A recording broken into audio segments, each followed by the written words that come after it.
안녕하세요. 29살 남자이고 사귄 지는 150일 정도 되었습니다. 최근 여자친구가 점점 제가 많이 좋아졌다고 말하면서 서운함도 함께 생긴다고 하더군요. 그래서 서운한 것 있으면 어느 정도 말을 하는 게 좋은 것 같다 라고 말을 하니 자기는 그런 말 하는 게 힘들다고 해요. 결국 서운한 것을 풀어주기보다 그때그때 감정을 풀어주고 넘어가다가 3일 전에 또다시 같은 일이 발생했고 서로 장문의 카톡으로 연락을 주고받았어요. 여자친구는 제가 충분히 잘해주고 있다고 생각한다고 하면서도 하루에도 12번씩 서운한 일이 생긴다. 그게 오빠가 잘못한 일이 아닌데 자기가 서운한 티를 내다 보니 오빠가 눈치를 보게 되고 뭘 잘못했는지 생각하면서 스트레스를 받는 모습에 도망치고 싶어진다. 이렇게 말을 하더군요. 제가 잘못한 게 아닌 서운한 것은 어떻게 해결해야 좋을까요?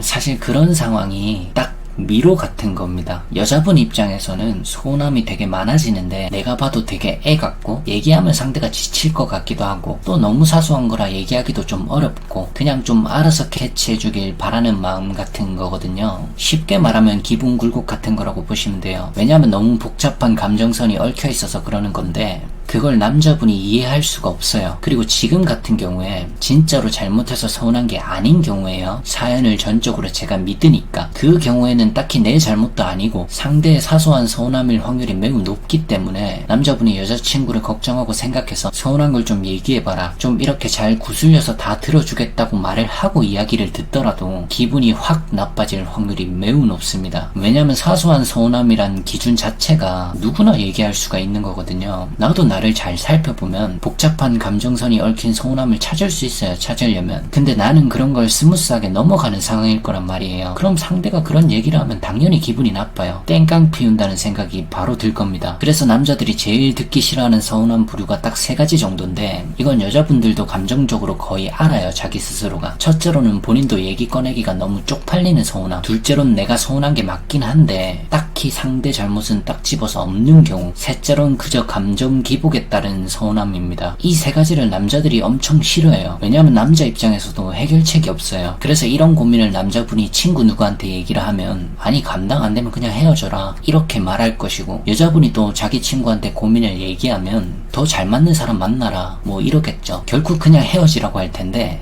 저는 좀 저런 문제는 현명하게 해결할 수 있다고 생각을 해요. 좀 기분이 안 나쁘게 상대 생각이 좀 트이게 해줘야 돼요. 이게 어려워서 사실 다들 헤어지라고 하는 건데, 왜냐면 연인 관계라는 건 논리로만 움직이지 않거든요. 머리론 그 논리를 알아도 그 논리를 상대 입에서 계속 듣다 보면 그냥 기분이 나빠요. 그래서 서운함은 더 쌓이는 거고 싸움의 골도 깊어지고, 그래서 이럴 땐 대화로 빨리 해결을 해야 됩니다. 이런 식으로 운을 띄워보세요. 너가 서운한 감정이 왜 드는지 알 것 같다. 나도 조금 피곤하거나 텐션이 좀 안 좋을 때는 너한테 서운한 게 조금은 더 많이 생기거든. 그건 너의 문제가 전혀 아니지만 내 마음이 조금 그럴 때가 있다. 그때마다 나는 그렇게 좀 생각을 해본다. 지금 내가 당장 서운한 게 일주일이 지나도 내 머릿속에 계속 맴도는 서운함일까? 그걸 나는 좀 생각해본다. 근데 3일에서 일주일 정도 지나면 그냥 아무렇지 않을 것 같은 서운함? 그런 느낌이라면 나는 상대 기분을 더 생각하려고 노력한다. 너도 혹시 이런 감정이 드는 거야? 이런 식으로 잘 구슬리면서 끝에 질문 형식으로 말해야 돼요. 그래야 상대가 자기 감정도 얘기하면서 생각도 정리가 되고 서로 타협점도 좀 찾을 수 있고 효과가 좋습니다. 솔직히 연애하는데 뭘 저렇게 복잡하게 생각해야 돼. 어떤 분들은 이렇게 얘기하실 수도 있어요. 그래서 제가 그냥 얘기를 해드리잖아요. 그냥 저대로 저렇게 해보라고. 내가 당장 헤어지고 싶은 게 아니라면. 저런 게 진짜 타협점을 가지고 얘기를 하는 거거든요. 근데 생각을 깊게 안 해봤을 때는 저런 타협점이 머릿속에서 잘 안 나오죠. 그래서 스트레스를 받게 되고 결국 논리적으로만 받아치게 된단 말이에요. 그냥 딴 생각하지 마시고 제가 얘기하라는 대로 얘기를 해보세요. 연애는 꼭 논리로만 돌아가지 않습니다. 절대. 논리적인 얘기도 계속 듣고 있으면 맞는 말이라고 할지언정 상대는 분명히 기분이 나빠져요. 그러니까 내 말이 맞을지언정 이건 타협점을 찾는 데는 효과가 좋지 않다는 겁니다. 그 점을 분명히 아셔야 돼요. 논리적인 이야기는 사실 제3자한테 듣는 걸 좋아하죠. 사람들이. 내 연인한테 그런 얘기를 계속 듣길 바라지 않아요. 그래서 생각이 좀 트이게끔 해주면서 타협점을 잡을 수 있는, 지금 당장의 서운함이 며칠 뒤에도 계속 남아있을 것 같고 계속 생각이 날 것 같냐, 이 얘기를, 이 질문을 꼭 터놓고 같이 해보시길 바래요. 그런 상황이 생겼을 때 이 얘기 한 번쯤 해보는 것은 진짜 그 상황에서 매우 도움이 됩니다.